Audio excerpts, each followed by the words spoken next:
están todos? Nos encontramos de nuevo en vivo, en directo, son las 22 horas en punto, a punto de cambiar con 22 con un minuto para comenzar una nueva edición de Entrevista Verdadera. ¿Quién nos acompaña hoy día? Claudio Rego, intendente de Santiago, es un hombre de trayectoria política amplia y está hoy día en una suerte de ojo del huracán a propósito de lo que ha pasado y de aquí en adelante las marchas en Santiago. Intendente, muchas gracias por acompañarnos. ¿Cómo está? Buenas noches, bien, felicidades por su programa, Beatriz. Muchas gracias. Recuerden que pueden colaborar con nosotros, ser parte de la entrevista también, con comentarios, opiniones, preguntas en el hashtag Entrevista Verdadera. Intendente, ¿se arrepintió de dar autorización a la marcha que fue a las 20 horas la semana pasada? Ay, me han hecho mucho esa pregunta esta semana, Beatriz, y yo creo que esta ha sido la decisión más difícil que nos ha correspondido tomar desde que estoy en la Intendencia. Y la verdad es que agotada todas las gestiones que hicimos la semana pasada para que los estudiantes aceptaran un recorrido diurno, es decir, en la mañana, y ante la negativa permanente de ello, teníamos dos alternativas y ninguna era buena. Una era prohibir, que es lo que todo el mundo ha dicho, ¿por qué no prohibió? Y la verdad es que eso hubiera significado literalmente un enfrentamiento probablemente muy similar al que tuvimos en Santiago el 4 de agosto del año 2011. Nos acordamos. Donde tuvimos cerca de 80 carabineros heridos, 500 detenidos, millonarios daños. Además, en un contexto del país este año de mucho dolor y de mucha rabia por lo que le había pasado a Rodrigo Avilés. Y la otra, que no era una buena alternativa, pero era menos mala a juicio nuestro, que era la de autorizar y canalizar una marcha que iba a ser multitudinaria, intentando proteger la vida de quienes se manifestaban, pero también de Carabineros de Chile y también del 1,5 millones de personas que volvían a su trabajo. Entonces, como se dan cuenta, no es que la alternativa fuera a esas alturas la mañana o la tarde, era prohibir una marcha que se iba a realizar probablemente de todas maneras. Perdón, ¿se puede prohibir? ¿Puede el intendente prohibir una marcha? De hecho, se puede no autorizar. Y eso para los efectos prácticos es una prohibición. Ahora, desde el punto de vista constitucional, es importante que los televidentes sepan que el derecho a manifestarse es un derecho consagrado en la Constitución. Por eso le pregunto si se puede prohibir. Ahora, siempre se establece un recorrido que es lo que requiere la autorización, y en el caso nuestro, en la Intendencia Metropolitana, esta no es una decisión que tome solo el intendente, se consulta a Carabineros, a Transporte, a otras autoridades políticas. Siempre aparece la figura del intendente. No, yo asumo mi responsabilidad, sin duda alguna, pero te digo que acá hay un comité de análisis de estas marchas, que fue el mismo comité el que nos dijo, por ejemplo, en el caso de ayer, que no podíamos autorizar el recorrido solicitado por el Colegio de Profesores, que por segunda vez la misma semana quería marchar por la Alameda, y tuvimos un recorrido alternativo que fue por el Parque Forestal. Yo agradezco al Colegio de Profesores porque ellos entendieron que la Alameda era de todos, que no podíamos abusar de ella. Un poco tenso todo. Y también ellos accedieron también a asumir un compromiso especial en esta marcha, cosa que no hemos visto en otras manifestaciones, especialmente estudiantiles, de no solamente encabezar la marcha, sino que también cerrar la marcha. Es decir, hacerse responsable de lo que estaba ocurriendo, y de hecho hoy día tuvimos una marcha muy multitudinaria, absolutamente tranquila y con incidentes muy menores hacia el final, ya una vez finalizada la misma. Así que yo creo que la actitud del Colegio de Profesores nos gustaría verla también reflejada en la dirigencia estudiantil. Y como te decía, no siempre, como alguna vez espero que entienda la ciudadanía, la alternativa es entre lo bueno y lo malo, porque eso es maniqueo, eso es decir, unos son inteligentes, otros son tontos. A veces es entre una decisión pésima y una menos mala, como la que creemos que tomamos la semana pasada. Sí, intendente, hay varias cosas que se desprenden de lo que pasa con las marchas. Yo aquí quiero reconocer públicamente, yo estoy muy a favor de las marchas, creo que es una forma que tenemos los chilenos y en el mundo para expresarnos, y también siento que es un derecho, tal como se ha establecido. Por eso yo le preguntaba, ¿un intendente puede prohibir una marcha? ¿Y cómo se sitúa esa figura? O más bien, lo que hace es coordinar que haya una cierta seguridad y que todos entiendan y definir un trazado. Mira, yo soy muy crítico de todas aquellas dictaduras en el mundo o gobiernos autoritarios que o prohíben las marchas o meten preso, como el caso de Venezuela, a las personas que convocan a las marchas. Así que desde que asumí como intendente y me nombró la presidenta Bachelet, hemos tenido una política en general de que siempre hemos tratado de autorizar estas marchas y de buscar los mejores recorridos posibles. Llevamos 212 marchas en un año, 3 meses. Ahora, también es cierto, y yo entiendo también el clamor de la ciudadanía. Yo recibí estos días y mañana vuelvo a recibir dirigentes, vecinales, empresariales, apoderados de los colegios de la Alameda que nos dicen, oiga, está bien, no estamos en contra de las marchas, pero no pueden ser todas las marchas por el mismo recorrido. No pueden todas las marchas terminar en la misma esquina, porque al final los destrozos, a veces cuando hay que disuadir un poco la manifestación, cuando ya se escapa de las manos, termina afectando a personas inocentes.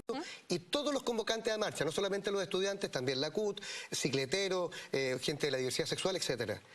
Y siempre lo que intentamos mostrar era que aquí tenemos que entender que hay derechos distintos. Está el derecho del que se manifiesta, pero también está el derecho del que trabaja en Santiago. Hay 1,5 millones de personas que trabajan y vuelven a sus casas.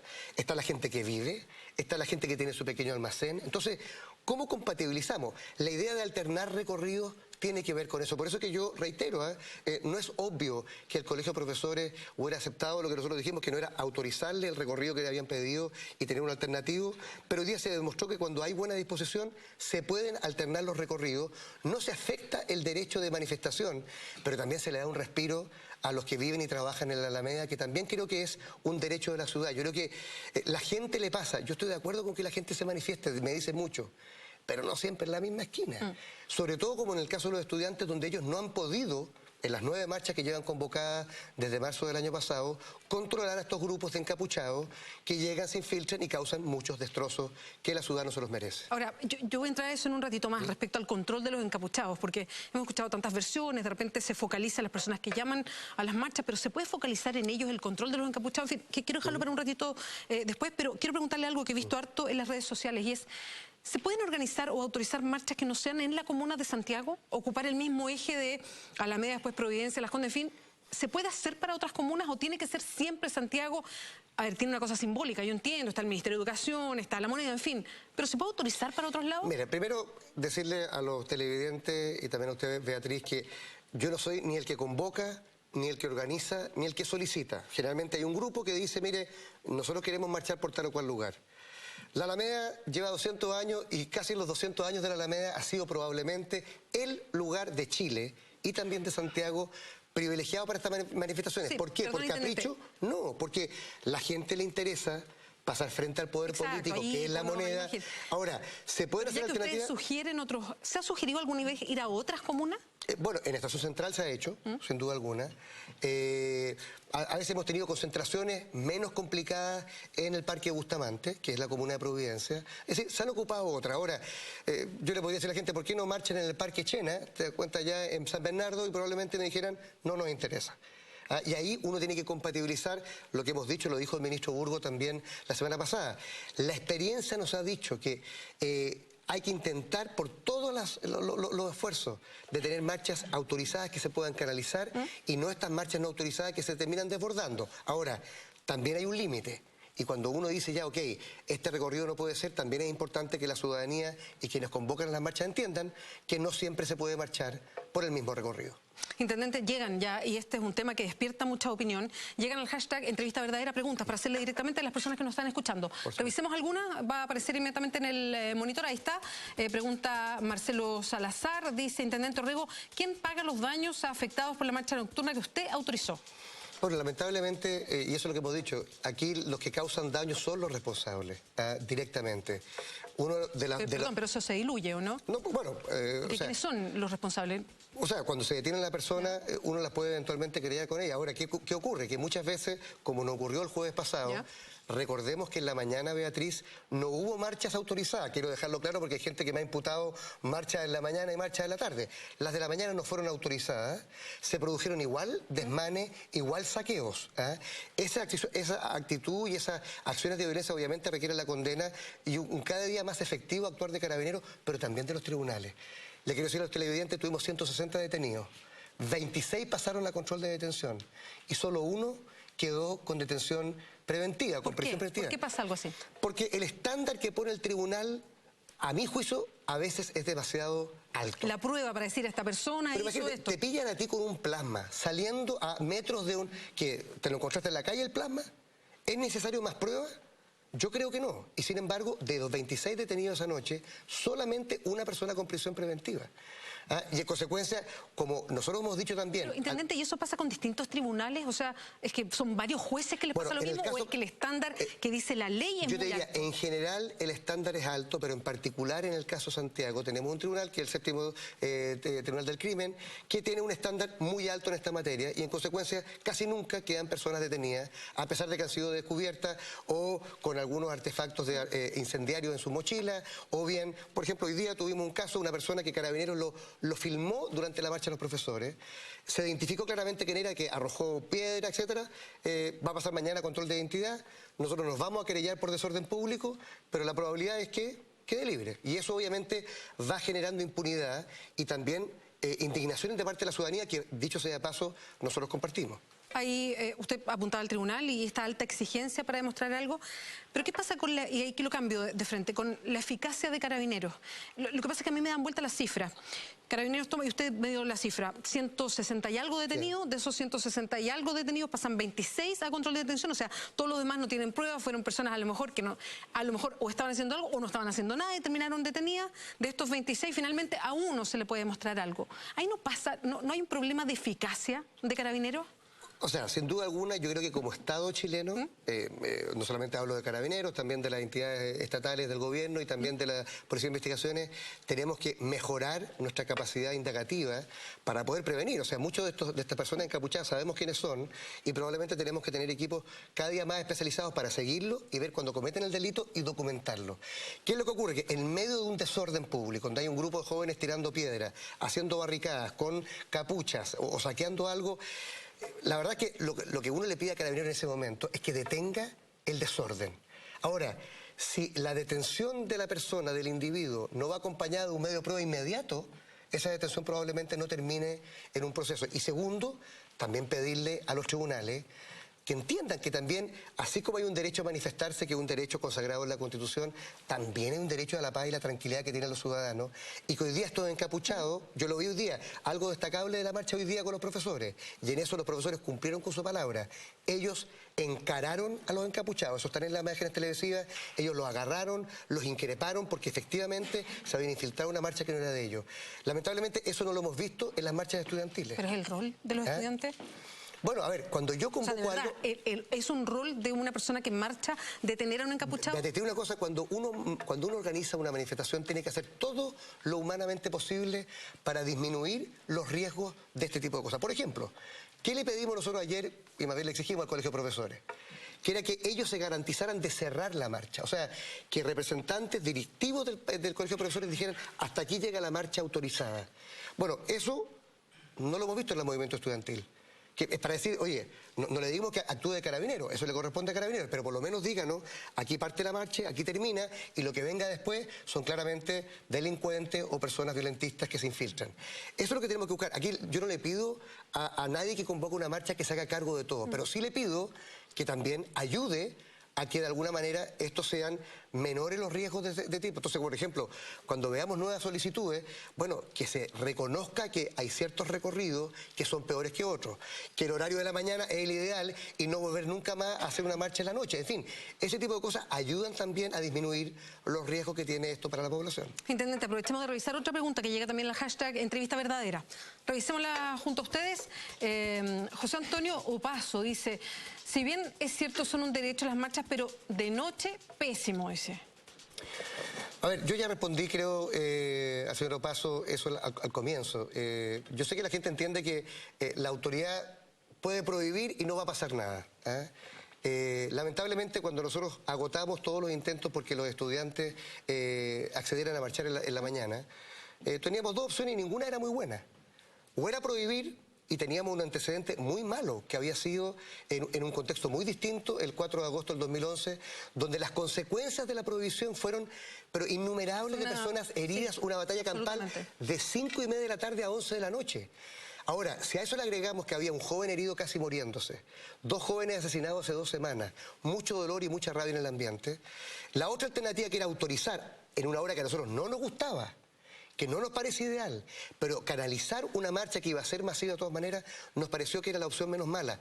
Por favor, señor Opaso, yo jamás he creído, y como gobierno no hemos creído, que el ideal sea las noches, pero en estas circunstancias particulares que nos tocó vivir, creíamos que era el mal menor en ese contexto. Yo espero que esto nunca más vuelva a ocurrir, inclusive que en las próximas marchas que tengamos en Santiago, los convocantes entiendan que su derecho también tiene un límite, que es el respeto del derecho de los demás. Y en consecuencia, no podemos pedir siempre el mismo recorrido, porque si no, siempre son los mismos afectados.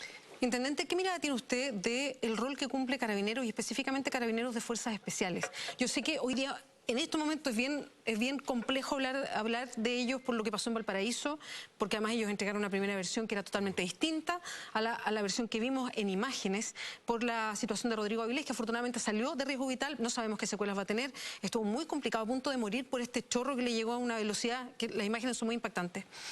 ¿Qué rol cumple Fuerzas Especiales? ¿Cuánta preparación usted que dialoga con ellos, que los conoce, que ve lo que pasa en las calles, con mucha más atención, porque es la autoridad respecto a nosotros? ¿Qué pasa con Fuerzas Especiales? Y por algo que yo he escuchado muchas veces, a mí me ha tocado reportear marchas, en fin, que las marchas habitualmente, como van por el mismo trazado, cabros, algunos más viejos, en fin, que están esperando hacer desorden, se instalan en los mismos lugares, se empiezan a poner la capucha. Hay imágenes que los ubican antes que empiezan a sacar de a poco los palos para encender algo. O sea, hay un trámite que es casi de memoria. Hay gente que se instala con las cámaras porque sabe que en ese momento, en ese punto van a estar. ¿Qué pasa ahí? O sea, ¿qué ve usted con Fuerzas Especiales con eso? Me hizo una primera pregunta, que es qué opino de su trabajo. Primero, que creo que es imprescindible, creo que es necesario. Y yo creo que es probablemente uno de los trabajos más difíciles que tiene Carabineros de Chile, pero reitero, muy necesario para una democracia. ¿Y cómo lo evalúa? Yo, mira, salvo episodios, obviamente, de excesos que condeno, yo creo que la labor que realiza Fuerzas Especiales es una muy buena labor. Ahora, yo no le asigno a Fuerzas Especiales la labor de inteligencia, que significa seguir durante 2 o 3 horas a una persona y después agarrarla con prueba. Perdón, por ignorancia, ¿eso lo hace otro grupo, no sé, táctico, no sé cómo llamarlo, de Carabineros? Yo me imagino, no conozco internamente, que es un equipo de inteligencia carabinero. Ahora, Fuerzas Especiales tiene que actuar con una fuerza proporcional para poder detener desmanes que están afectando los derechos de los demás. Ahora, ¿qué es lo que pasa con estos encapuchados? La gente los ve, se meten en medio de la marcha. Lo que ellos quieren es que entre Fuerzas Especiales inmediatamente y, por ejemplo, disuelva una marcha generando un mayor caos. Entonces también hay un actuar de prudencia cuando agua, cuando gases lacrimógenos, cuando la fuerza un poquito mayor, cuando ya la gente está saqueando un local. Ahí es legítimo que el Estado defienda a la ciudadanía. Yo, en eso, a mí no me va a temblar la mano, yo voy a defender Fuerzas Especiales. Cada vez que haya un exceso, por supuesto, lo voy a condenar, porque creo en los derechos humanos de todos, pero también creo en los derechos humanos de quienes ejercen esa función. Quiero decirle que durante las marchas que me han correspondido como intendente, yo he visto en las cámaras de la UOCT, de la Unidad Operativa de Control de Tránsito, como los encapuchados empiezan a prender la fogata. Aquí no hay provocación, como se dice muchas veces. Aquí ellos generan la provocación, buscan el enfrentamiento, y he visto y me ha correspondido a ver, todavía recuerdo al teniente Vidal, que era un teniente de Fuerzas Especiales, que casi lo matan en la Plaza Brasil. He visto carabineros que han sido atacados a mansalva con bombas incendiarias. Yo también creo en los derechos de los carabineros. Y por eso que los defiendo. Y creo que una labor muy ingrata, muy difícil, pero muy necesaria. Y en general, salvo estos casos de exceso, creo que ellos actúan con un gran nivel de profesionalismo. Ahora, hay que darle la menos pega posible. Y en consecuencia, la forma como se organizan las marchas, el recorrido que estas tienen, por ejemplo, cuando también los convocantes, como ocurrió hoy día con el Colegio de Profesores, realiza también de su parte, genera un equipo de protección, de seguridad, como lo hizo la CUT el 1 de mayo. Quiero también destacar ejemplos positivos, donde no hubo ni un solo disturbio en la marcha de la CUT, sí en la otra marcha que hubo en la USACH, en el sector poniente de Santiago. Entonces, yo creo que no hay que descansar solo lo que pueden hacer las Fuerzas Especiales, también tenemos que organizar marchas. Y ahí hay una responsabilidad también de los convocantes, a quienes yo también le hago un llamado, decir, oye, si queremos seguir defendiendo este derecho que tú y yo creemos que es tan sagrado en una democracia como el derecho a manifestarse, ayúdenos también a proteger los derechos de los otros miembros de la ciudad. Intendente, revisemos otra pregunta que llega también al Twitter, el hashtag entrevista verdadera. Es Irene Telias, que pregunta, dice, ¿por qué protege a carabineros que son los responsables del control de los infiltrados y delincuentes? No me responda ahora, Intendente Orrego, hacemos una pausa bien breve, a la vuelta la respuesta a su pregunta.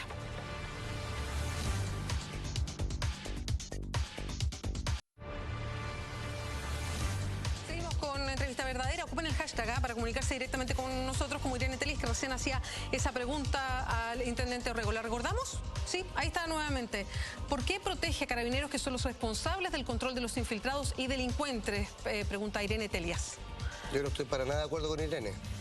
O sea, yo he visto como, y cuando detenemos a estos encapuchados, muchas veces son estudiantes, otras veces personas sin ningún tipo de oficio, los vemos cómo se organizan, sabemos que tienen sus redes sociales, van a destruir. ¿Qué tiene que ver con el movimiento estudiantil saquear una ferretería, como nos contaba Juan Carlos el otro día, afectar a un grupo de personas, apedrear, oye, una iglesia, quemar una iglesia? Eso no tiene nada que ver con lo estudiantil, y yo honestamente no comparto este prejuicio de que cada vez que hay un desmán habría un carabinero infiltrado. No estoy de acuerdo con eso. Ahora, si se prueba un exceso, como en el caso particular de Rodrigo Avilés, por supuesto la sanción. Pero no me gusta la generalización a una función que yo creo que es fundamental en democracia, no solamente contra estos violentistas, también contra los delincuentes como la de Carabineros de Chile, institución a la cual yo respeto mucho. Intendente, ya para ir cerrando este tema y pasar a otros, desde la Alianza varias voces pidieron su renuncia. Lo acusaron de no saber o de no ejercer la autoridad. ¿Qué responde usted? Mira, el derecho a petición existe en la sociedad, pero es la Presidenta de la República la que siempre tiene a su disposición nuestros cargos. Ahora, yo creo que la Alianza tiene un doble estándar gigantesco. ¿Por qué?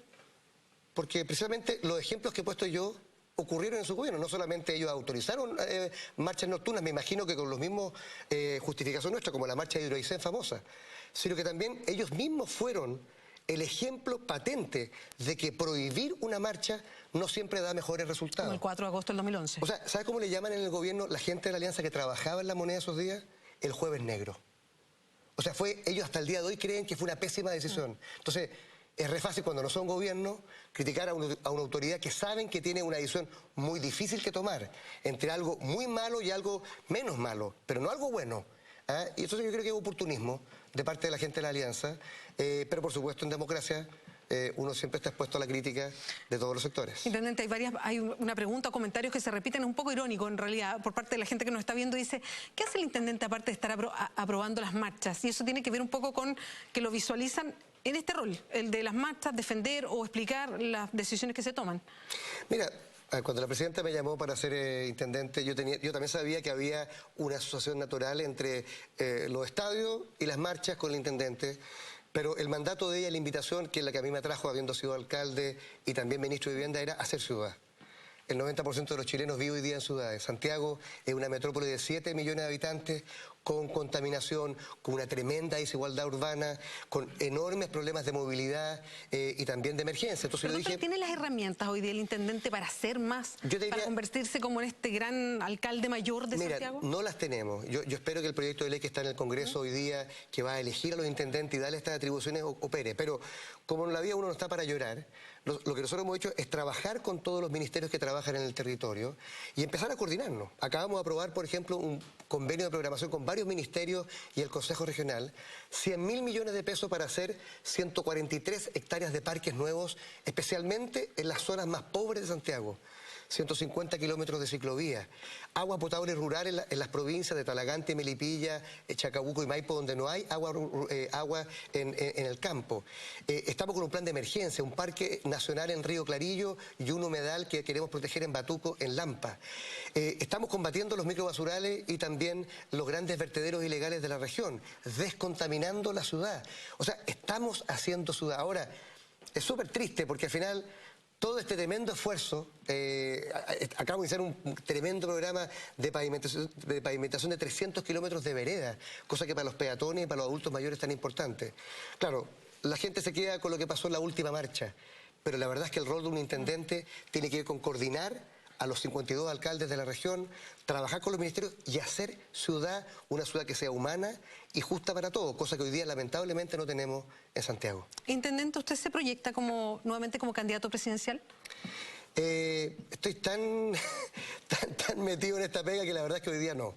Pero porque estoy apasionado, obviamente he tenido días mejores que los últimos de esta semana, muy apasionado con la pega en la región metropolitana de Santiago. Pero, solo para precisar, ¿pero tomó la decisión o todavía no la toma? Si es que va nuevamente como candidato presidencial. Pues sí, la próxima, no, yo estoy... Paso, dice. Yo estoy absolutamente dedicado a mi pega de intendente, que como te darás cuenta es súper difícil si uno quiere ir más allá de ser el sheriff de la ciudad y quiere también trabajar con los demás. Creo que es un desafío tremendo, que Santiago lo necesita y que yo estoy dispuesto a poner lo mejor de mí mientras cuente, por supuesto, con la confianza de la presidenta. Su nombre también surgió en varias oportunidades cuando estaba la presidenta dándose este plazo para verificar quiénes se quedaban con ella en el gabinete o no. ¿Se imaginó usted de ministro?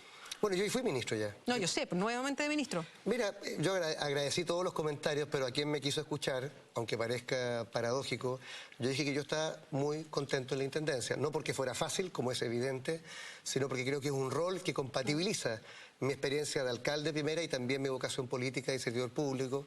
Y creo que hoy día, como nunca Santiago, como todas las grandes metrópolis del mundo, como Londres, como París, como Buenos Aires, donde estuve hace un par de semanas hablando con el alcalde Macri y viendo lo que ellos han hecho allá, necesita una autoridad metropolitana. Y yo voy a jugármela 100% en el ámbito político, para que haya una elección de intendente, pero también en la gestión, para que Santiago sea más ciudad y no la mera suma de 52 islas. Intendente, usted fue alcalde de Peñalolén y ya ha ocupado esta otra posición como ministro de Estado también.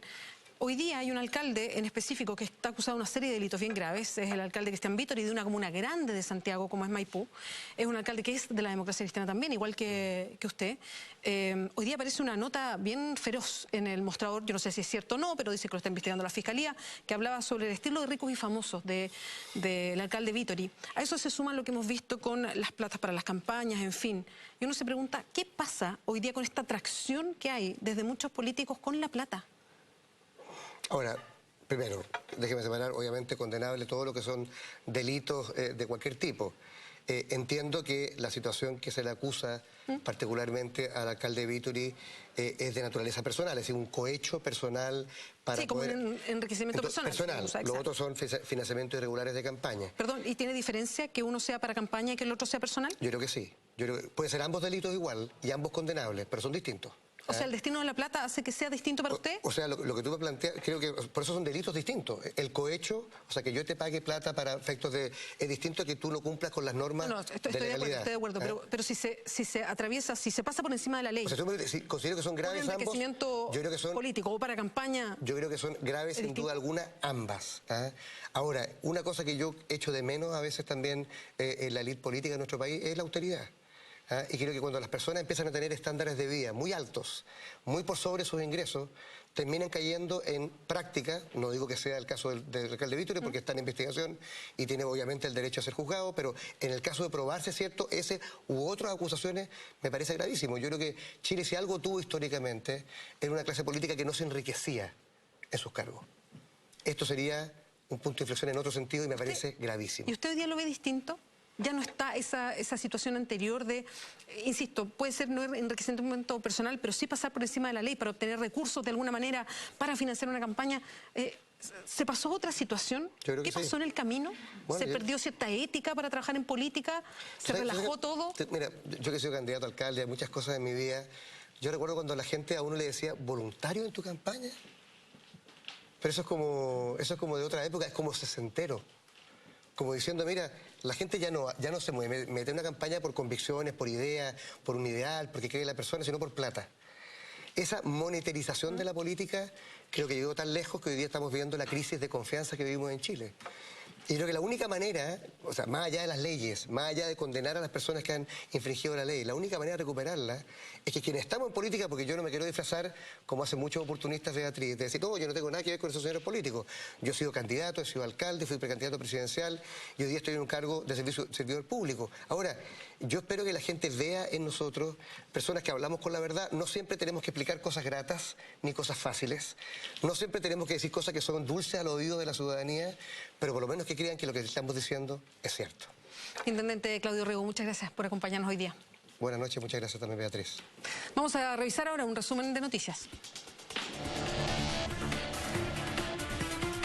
El gobierno anunció este miércoles el fin de la normativa que prohíbe a las municipalidades autorizar o apoyar los bingos, incluso con fines benéficos, que había generado un alto rechazo desde distintos sectores políticos. El ministro secretario general de la presidencia, Jorge Insunza, PPD, anunció que el Ejecutivo dará suma urgencia a la tramitación de los proyectos de ley que parlamentarios han presentado durante las últimas horas para dejar sin efecto el polémico dictamen de Contraloría.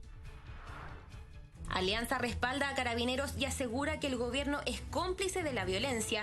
Diputados UDI desplegaron un lienzo en el Congreso apoyando a la institución. RN criticó la presión indebida que se está haciendo sobre Carabineros. La señal que está dando el gobierno a través del subsecretario Alewi de criminalizar la labor policial demuestra claramente que este es el mundo al revés, dijo Gustavo Asbun. Presidenta Bachelet llega a Roma e inicia gira por Italia, donde se reunirá con el Papa mañana. La mandataria sostendrá una serie de encuentros con autoridades italianas, como el mandatario Sergio Mattarella, el primer ministro Matteo Renzi y los líderes del Senado y la Cámara de Diputados. Superintendencia de Salud instruye a ISAPRES para devolución de más de 40.000 millones en excesos. En el caso de FONASA, la medida se realiza en forma automática y sin trámites.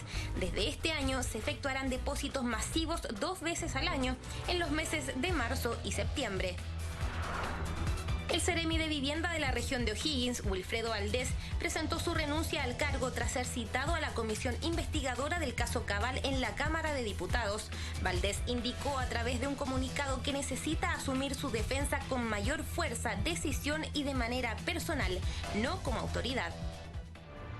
Muchas gracias por acompañarnos en Entrevista Verdadera. Ya está listo Ignacio Franzani con Mentiras Verdaderas.